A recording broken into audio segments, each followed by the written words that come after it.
Today on Locked On Canadiens, did Fanatics leak Nick Suzuki making the Olympic team?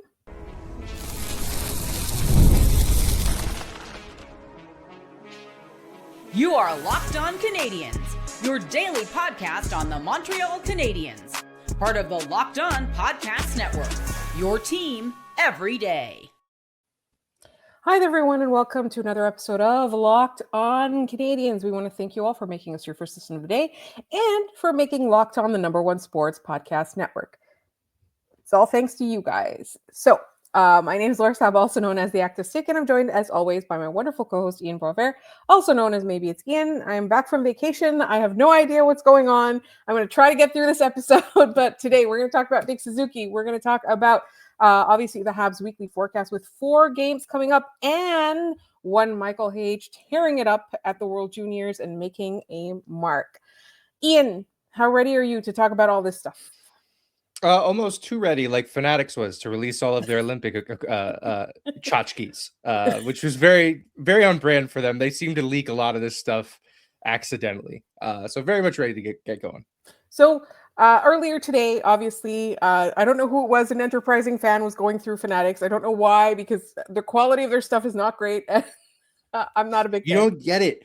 Scrolling on Fanatics is one of my favorite things to do because of the stuff they sell there. It's a hilarious collection of, I love to go into the clearance section and be like, who's buying this 2019 Washington Capitals keychain? Me. The answer is me. I've bought one before because it was funny. So that's why they're going in there. Okay. So let's say, earlier today, somebody like Ian was scrolling through Fanatics and found out a whole bunch of Nick Suzuki branded Team Canada gear. And then went through some of the other names, and some of the other names are definitely people we know are making the Olympic team. So we are surmising at this point that the Fanatics has leaked Nick Suzuki making the Olympic team. Now, Team Canada themselves, Hockey Canada, has said that they will release the names on Wednesday, which I think was always the plan. New Year's Eve or New Year's Day is how they usually do it. So we were not expecting that for another couple of days. But I think, for me personally, I hope that this means that Nick Suzuki has made the Olympic team, because as a fan, I understand that some people are not enthusiastic about this. They think the Montreal Canadiens, none of them should make the Olympics or go to the Olympics. They should instead stay home and rest and get ready for the rest of the season. Personally, I disagree with that. Yeah, I'm gonna call it for what it is.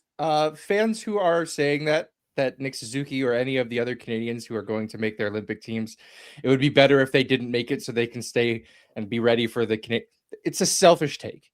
It is a selfish, self-centered, I only care about me and my team and the team I have no patience for that. I have no time for that. Making the Olympic team is an honor. It's something that, let's be frank about it. It's something that Nick Suzuki might not get another opportunity to do. That's not to say that in 4 years we expect his play to completely fall off, but I know the NHL has said they're going, but the NHL has done this before and then pulled the rug out. So if you get to go, the only steps Nick Suzuki should be taking at this point are big ones, and they're towards that goal of playing for the Olympic team. So I really don't want to hear it of this. Well, the Montreal is going to need him. Stop. He's going to have time to come back. He's going to have time to rest. He'll be fine. I don't really know how much I have to add to that specifically, other than I'm really tired of reading that take. Yeah. That Nick Suzuki playing for his country is something that means a lot to him, and it's something that when it has been a carrot at the end of the stick for him for the last little while, and he's played really well and he's earned that right. For anyone to be saying, I kind of don't want him to go because it'd be better if he stayed. No, stop. He's going. He should go. You'll all deal with it when he has a gold medal at the end of it. So enough of that. Yeah. So if you are Team Canada, are you putting Nick Suzuki on the fourth line? Yeah. I think it's an incredible role for him. Yeah. Because he can play that kind of game, right? He can play, I don't want to say shutdown center, but he can play well defensively. He can penalty kill. He can win faceoffs. But he's also going to be able to chip in offensively, right? Especially in games where Canada can control the matchup.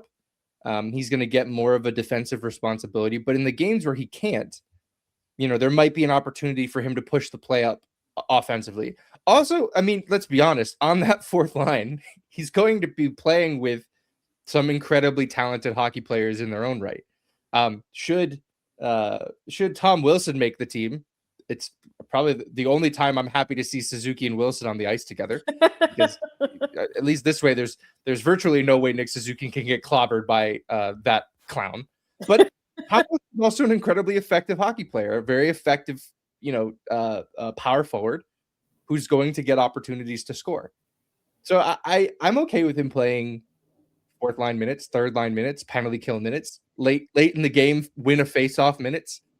Like, I think that's going to help him refine those areas of his game and give him confidence in those areas of his game, so that when he does come back to Montreal, he'll be in a better place. It's sort of, yesterday I talked about how, Slavkovsky has taken these big steps forward.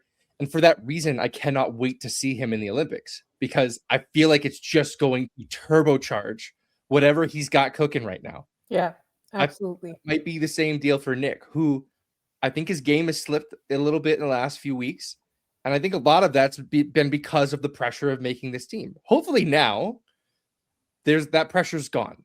Although I find it hard to believe that Nick Suzuki didn't know and Fanatics has his name all over stuff. It's entirely possible, though, because I know that Team Canada does this sometimes, right? Yeah, they do the call you at the last minute. You find out half an hour before the rest of Canada finds out. Like, I'm not saying that's what happened here. I'm saying this is what happened. And the thing is, like, what I find like really, really interesting is that none of the insiders have leaked it. So I feel like that means that the players don't know, because I'm sure the insiders were working the phones, trying to get it from the players. Well, I mean, I'll just come out and say it. There's probably a lot of stuff that Hockey Canada and the insiders knew about one another for a long time, and they both kept their mouth shut. So insiders a fake job. It is not real. I don't. They curry favor to these organizations, so they get play later on. That's why none of them have leaked these rosters.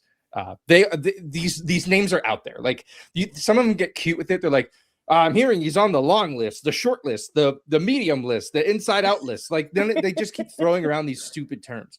Like, I find it very hard to believe that none of these people know it, but they're all currying favor. They're all doing this so that they can keep their contacts with very powerful organizations within hockey. Yeah, and that kind of perpetuates a cycle that, it's not really a healthy thing for the game overall. No. And I've been thinking about the state of the game a lot lately. I think being away from it for a week has been really, really interesting, particularly because my entire hockey anything has been just like heated rivalry memes coming up on my algorithm. So I lived in a different world, and now, you have to come back to this and be like, oh, and this is the way the world works, and it's crappy and stuff. But either way, I still think that it's a really cool thing for Nick Suzuki to be able to represent his country. And I think, like, as a Montreal Canadiens fan who's also who cheers for Canada at the Olympics in all sports, not specifically Hockey Canada, because Lord knows I believe they deserve it as an organization. But, I cheer for Canada in all the sports. Like, I just think for me, knowing what Suzuki can do, watching him for 82 games every year, plus some playoff games in some years, I'm so happy for Team Canada to have someone like him on the roster. Like that to me, I think it feels like a market inefficiency, right? Like, because if you look at a lot of people's predictions, like, he's left off of there, right? Like, and people are like, oh, he was robbed, or this is Nick Suzuki erasure. And I'm like, that's fine. Like, this is what we want, because people don't take him seriously enough. And then all of a sudden he becomes this guy, right? So I think it's better to be left off of a team like that and deserve it than to make those teams and not have. Like, I always go back to the 2016 World Cup, where the US left Phil Kessel off of that roster. Do you remember who they took in his place? And everyone was like, why did you take this player? Was it Justin Abdelkader? It was Justin Abdelkader, which the only reason anyone remembers him is because he's the guy that took Phil Kessel's spot on the 2016 World Cup roster. And which is a shame, because Justin Abdelkader was a good player in his own right, but he did not deserve to be on that roster over Phil Kessel. So absolutely, that's the sort of thing, that's the, I guess, the one added bit of pressure on Nick Suzuki is he's not a bubble guy. He'll be a roster player for this team, but he has to perform. Otherwise people will go, they should have had this guy. this guy should have made the team. That's what he needs to avoid. And I think Nick Suzuki will get into those games and be the dude that we all know he can be. I'm very excited to see it. I hope that this leak is true. I have a hard time believing that Fanatics is producing all of this stuff without it being true. But we'll wait until Wednesday when they'll actually be releasing the full roster. They better say his name. Otherwise, I'm still going to cheer for this country, but I'll be really upset about it. Yeah. All right. Up next, the Canadiens have a big 4-game week coming up, starting tonight, actually, but by the time you're listening to this. And we're going to get into our weekly forecast up next. This episode is brought to you by Game Time. There's nothing like being near the ice during hockey season. The speed, the hits, the atmosphere, it's unmatched. Watching at home is great, but being in the building is a completely different experience. The only thing that used to get in the way was actually getting tickets. Long queues, endless screens, and prices changing at checkout. That's why the Game Time app gives an advantage back to fans. It's the hack for unlocking amazing NHL tickets and experiences in just a few taps. I pulled up the Game Time app to check out upcoming NHL games and was surprised to find out how fast it was to get great seats. Here at Locked On Canadiens, we have used the app so much to get hockey tickets because we love going to NHL games, and it's really so easy to use. You can browse, you can compare the prices, you can see the view from your seat before you buy, so you know exactly what you're getting into. And we love the zone deals because you choose a section and then Game Time will pick the seats for you, and you end up saving even more. And sometimes I see NHL tickets available for as low as $25. And what I really love is that fees are included up front, and tickets are backed by the Game Time guarantee. So take the guesswork out of buying NHL tickets with Game Time. Download the Game Time app, create an account, and use code LOCKEDONNHL, that's LOCKEDON NHL, for $20 off your first purchase. Terms apply. Again, create an account and redeem code LOCKEDONNHL for $20 off. Download the Game Time app today.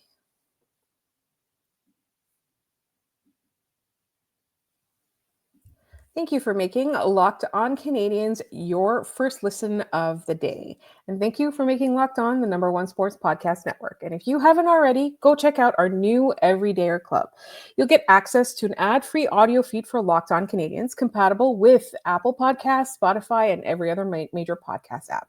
Plus, you'll get an invite to the members-only Locked On Everydayer Club Discord server, and there's a group chat just for listeners of this show. So go to lockedoncanadiens.supercast.com or tap the link in the show notes to learn more. All right.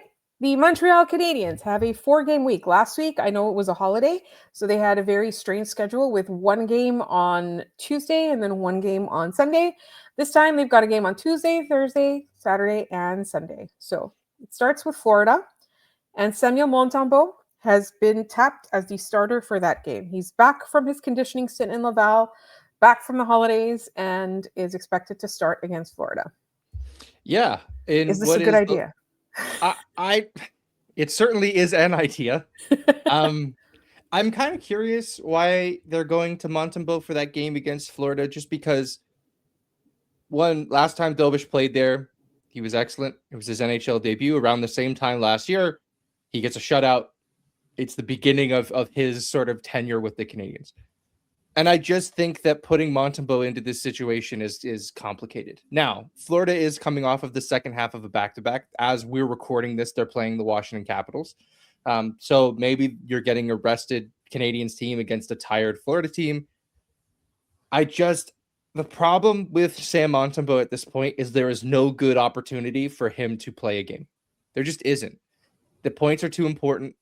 The Canadiens are trying to not only make the playoffs, they're trying to win the division. Let's put this in perspective. Like what is possible for this team has shifted since the season started.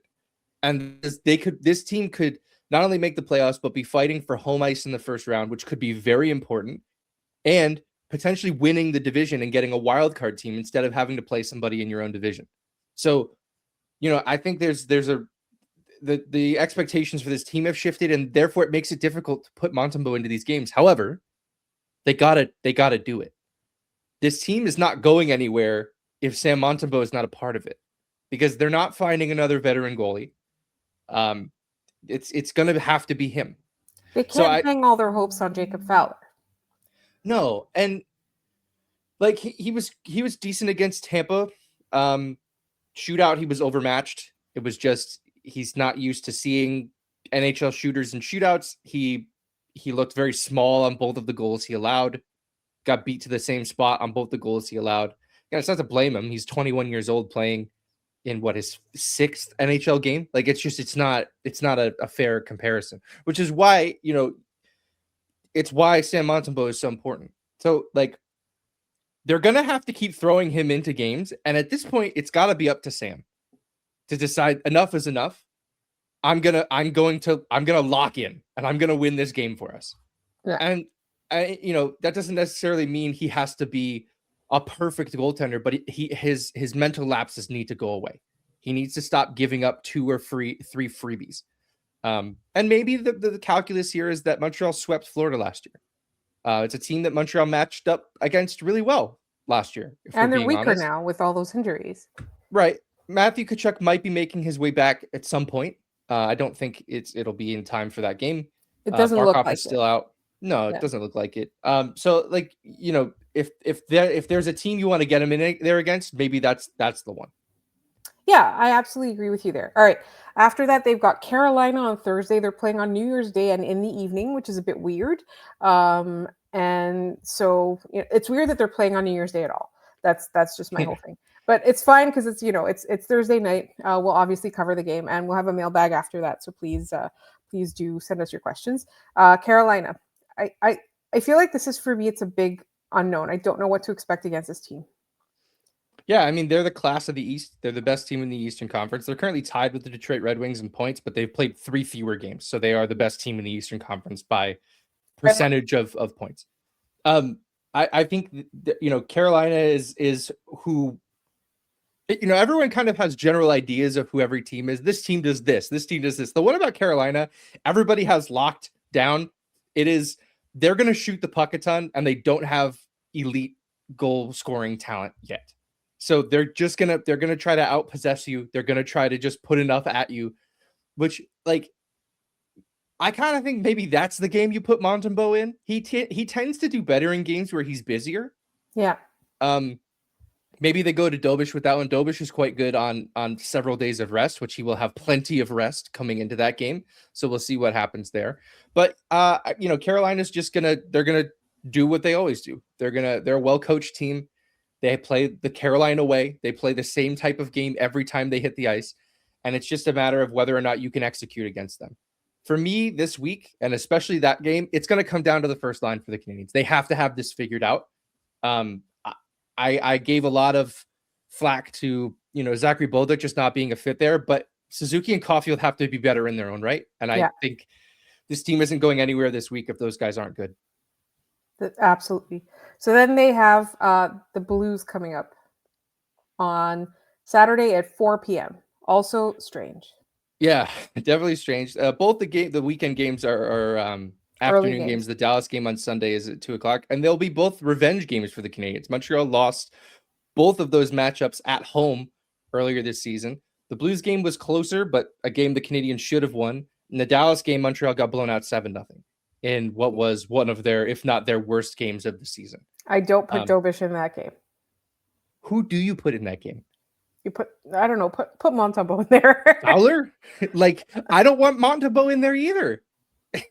I feel like I don't want to traumatize Fowler. I feel like Fowler is such a confident goaltender that won't break him. I know a lot of people are like, oh, you don't want to keep him around. If he gives up too many goals, it's going to destroy his confidence.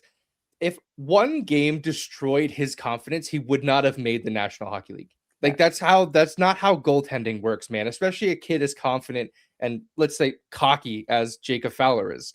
Mm-hmm. It's well, I gave up 6. That's it. Time to consider a new career. I'm going into accounting. Like, that's not how this works. That's incredible. We didn't talk about the Blues all that much, but like, they're a team that honestly the Canadiens should beat, and if they don't beat, there's something really wrong. Yeah, just like the last time they played, Montreal did not bring a good effort into that game against the Blues, which, if I remember correctly, the Blues played the night before and traveled to Montreal, and the Canadiens still did not have a great effort in that game. Yeah, and I think we were both really mad at them because they didn't make an effort. No, it was tough. It'll be Zachary Bolduc's homecoming, so to speak. So maybe we see a little bit more from him. I hope it's not on the first line, but that's neither here nor there. Yeah. All right. So that is our weekly forecast. How many points would you be happy with out of 8? It's a really tough week. I want to say 4, and I'm over the moon in an 8-point week. But like that still seems low, and it seems like they should pick up more than that, especially with what they have coming next week. Calgary's a winnable game. Then the very next night playing Florida, who they that'll be close, a tight game, and then they've got Detroit potentially for the division lead on Saturday night. So there's a lot. The schedule, just as Marty says, the schedule doesn't care. Yeah. And the Canadiens need to keep finding ways to pick up points. But I think if at the end of this week you grab 4 out of 8 points, you're like, okay, cool, that's fine. Yeah, I absolutely agree with you there. All right, so that is our weekly forecast. And coming up next, we're going to turn our attention to happier matters. And that is Michael Hage is tearing it up in the World Juniors.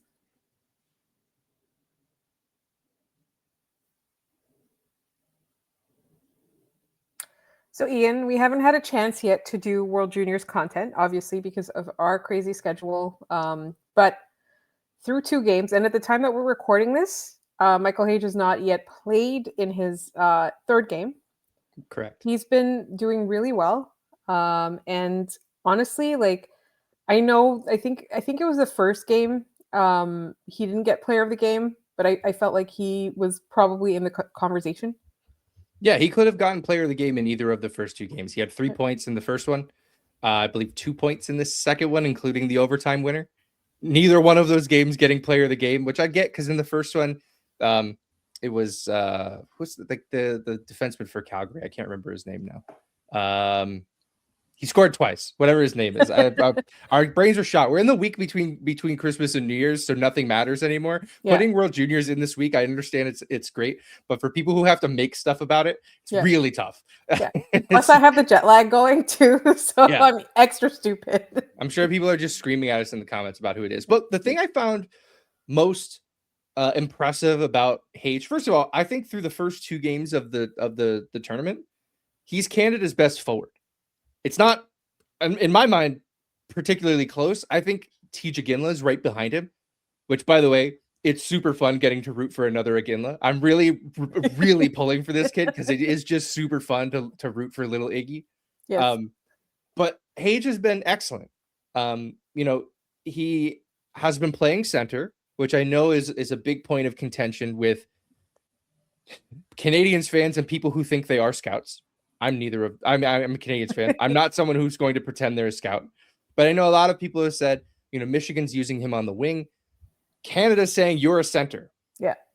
Which I think is especially noteworthy considering his face-off percentage is horrible. It's really, really bad.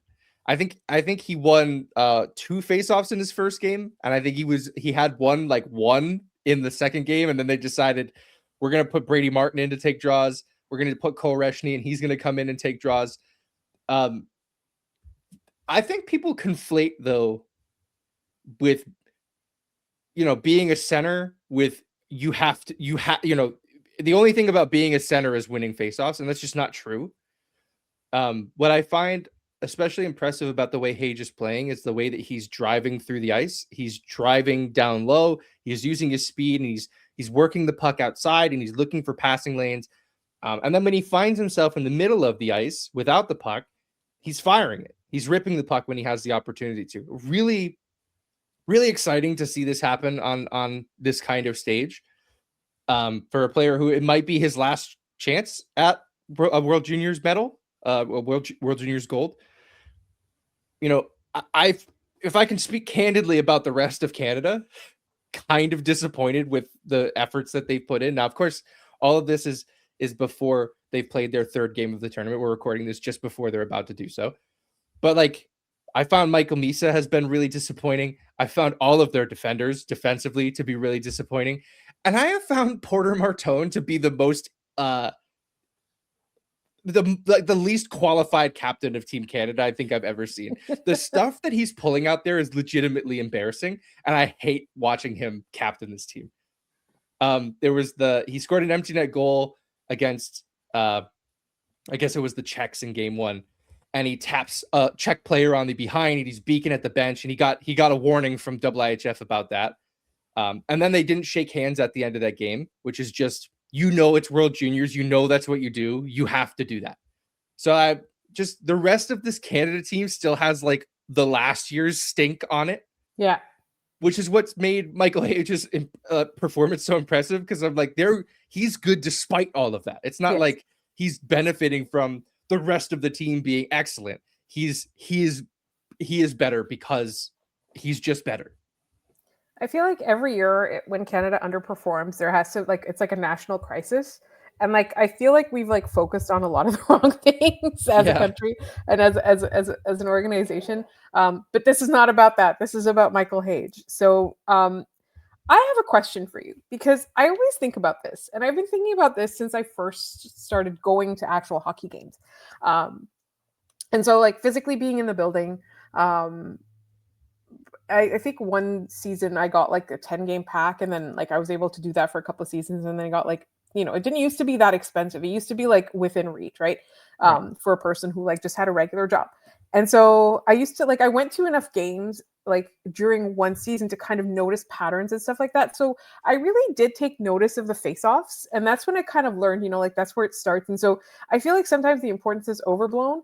But my question for you is, do you think face-offs are a thing that can be taught and improved upon? Yeah, I think so. Yeah, absolutely. It's a lot of practice, right? And coming up, a lot of these kids don't play in situations where, they will spend a lot of time on that. There's a lot of other areas of their game that they want to develop, where it's probably easier for Michigan to say, you know what, you're a winger, because we don't want you do everything else pretty well. We want to continue to nurture that aspect of it. You could spend all season with you on faceoffs, and it might not matter in the grand scheme of things right now. It's a project, right? Yeah. And he has to want to do it himself too, right? Spend a whole summer just working on that, right? With a specialist or something because I know some of the nerdy players will do that. But I do think, and also it's important to note that Michigan doesn't exclusively play him on the wing. They just primarily do that, right? And so I do wonder though, if he stays a winger, or if he's considered a winger, or if the Canadiens want him as a winger, does he have a spot on this lineup in the future? Sure. Yeah, I think so. I think they will always make space for talent. He's got undeniable talent. Yeah, he looks incredible. I will say though, I think Team Canada playing him at center carries a lot of weight, because they could easily just go, Michigan's playing him on the wing a lot of the time, let's just throw him on the wing. Yeah. It's not like they're, I don't think Team Canada is hurting for centers. They could put somebody else in there, and oftentimes they do. Cole Reshny comes in on the power play to take the faceoffs, because they literally can't trust Michael Hage to do it. But they need Michael Hage out there on the power play because of everything else that he does. Yeah. Right. So there's an important distinction there that I think needs to be made. But yeah, I do think faceoffs are teachable. I think it just takes a lot of work. It takes a lot of learning how to cheat at faceoffs. I mean, Arvin Basu talks about this a lot with Oliver Kapanen, which is that, Kapanen, one of the areas of development for him has been faceoffs, because in Europe, you have to win the draw with your stick. There's no using your skates. There's no body positioning and kicking the puck out. It's just pure faceoff skill. I have to win it with my stick. In North America, they put the puck on the ice and it's a brawl. The faceoff that the Canadiens won to tie the game against Tampa is the prime example of it. Dudes are flying all over the place. Someone just comes in and pokes the puck out. Phil Deneau gets credit for a faceoff win, even though I don't know how much of that he actually contributed to. It is a point of emphasis for these players that they're going to have to learn how to do that. That's not to say that none of them can. I think it is a development skill. It's otherwise, why would the Canadiens have Mark Bureau, who's literally on their payroll to help these guys learn how to win faceoffs? With their faceoffs, exactly. I think it's just like, I feel like the player has to be willing to put in that kind of time, and they have so many other things they want to work on that might get neglected, right? Like it's Sure. like, I got to work on my conditioning, and I got to work on this, and I got to, recover from an injury and all of that. Like I feel like faceoffs are an off-season project, and a lot of times like players just have other things that they need to But work on. think about it this way too. Like when Marty took over, it was his first full season. The Canadiens rarely practiced the power play because his whole thing was, we need to build a foundation of a team that can play at 5-on-5 first. Yeah. Because you play well at 5-on-5, odds are a lot of that stuff will transition to the power play. But there are larger things at work here. Yes, the faceoffs are important. Mostly it's, can you win the ones in important moments? It's less so like, oh man, he only won 23 instead of 25 over the... No, that's not what's important. What's important is like, can you win them on the penalty kill? Can you win them on the power play? Can you win them when you're down a goal? Like, it's mostly moments. It's impact moments. And I think so much of that is just, do you have the drive to be better than the guy across from you? And I ultimately, sometimes that can be taught. And other times what can be taught is the skill needed to feel more confident in those areas. Yeah, absolutely. We are running out of time. I just wanted to say, because I still haven't had a chance to watch Phil Deneau. I'm so excited to see him. I missed. It feels great with him back. I mean, especially against Tampa, like they sent him out there in overtime to win the draw, and I was like, oh man, it's just like old times. Where's Paul Byron? Is he out there too? Like it was Paul very Byron much would have scored at the shootout. It's like they got Claude Julien behind the bench again, throwing out Phil Deneau to win the opening draw in overtime, which he did win, and the Canadiens spent most of overtime with the puck because of it. Yeah, it's great. You'll enjoy Phil Deneau part 2. I'm very excited about it. In the meantime, I will say though, we'll have episodes every day this week except for New Year's Day. So we have an episode coming up tomorrow, which is the recap of the game, the Florida game, and then we'll have on Friday the recap of the Carolina game and a mailbag, but nothing on New Year's Day. That's just our holiday schedule. But I'm so happy to be back with all of you. I have missed doing the show. And I want to thank you all for tuning in today to Locked On Canadiens. Tomorrow we will obviously have our Florida recap. Hopefully it'll be a good one. So make sure you're subscribed and that you follow Locked On Canadiens so you get all our latest updates. And if you never miss an episode, the Everydayer Club is built for you. Get Locked On Canadiens ad-free, plus members-only Discord access and more. Head to lockedoncanadiens.supercast.com to join the club. You can also find us all over social media. We are Locked On Canadiens on TikTok, on Blue Sky, and on Instagram. You can communicate with us there. You can reach us there. You can follow us there. You can also email us at lockedoncanadiens@gmail.com. That is where we love hearing from you. And for those of you on video, we'll send you to the first ever 24/7 National Locked On Podcast Network YouTube channel. And on audio, make sure you make your second listen NHL game night on Locked On NHL. Thank you all for listening, and we will talk to you all tomorrow.